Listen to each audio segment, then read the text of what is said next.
Rizky Febian sebut ibunya kena guna-guna, nekat labrak Teddy Pardiana usai dapat petunjuk lewat mimpi. Pernikahan Lina Jubaedah dan Teddy Pardiana sempat menjadi sorotan netizen. Seperti yang diketahui bahwa ada tudingan bahwa Lina Jubaedah berselingkuh dari sang suami, Sule. Puluhan tahun membina rumah tangga sampai punya 4 orang anak, Lina Jubaedah tetap mantap untuk pisah dari Sule. Perceraian Sule dan Lina Jubaedah pun jadi bahan omongan netizen. Dilansir Grid, ide dari kanal YouTube Curhat Bang Denny Sumargo pada Kamis, tanggal 27 April tahun 2023, Rizky Febian mengungkap bahwa ia tahu semua rahasia ibunya. Meski begitu, Rizky Febian tetap menjaga rahasia sang ibu bahkan saat ia meninggal dunia. Karena waktu itu masih menjaga nama baik mama, karena waktu itu mama baru meninggal jadi waktu itu aku keep semuanya lah, kata Rizky Febian.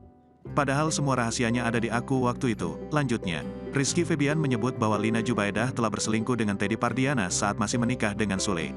Pada dasarnya waktu itu mama masih berhubungan dengan orang waktu itu masih dalam keadaan masih dalam status pernikahan, kata Rizky Febian. Rizky Febian menyebut gelagat aneh sang ibu kala itu yang tak seperti sosok Lina Jubaedah. Karena aku anak mama yang pertama kali lihat itu siapa, kata Rizky Febian. Itu pun pertama kalinya lihat gelagat sosok ibu yang jauh banget berubah drastis, sambungnya. Rizky Febian merasa kejanggalan saat Lina Jubaedah tiba-tiba meminta cerai dan meninggalkan anak-anaknya. Secara logika aja pernikahan 20 tahun, tiba-tiba terus ninggalin gitu aja kan gak mungkin, kata Rizky Febian. Masa disantet begitu? Tanya Denny Sumargo.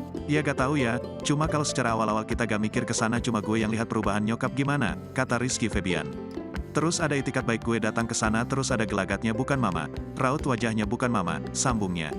Rizky Febian mengungkap bahwa ia sempat melabrak Teddy Pardiana setelah mendapat mimpi.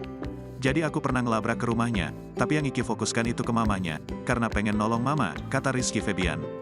Bukan karena Iki langsung ngejudge dia pakai black magic atau gimana ya, tapi karena ikatan batin aku sama mama dekat sekali, sambungnya.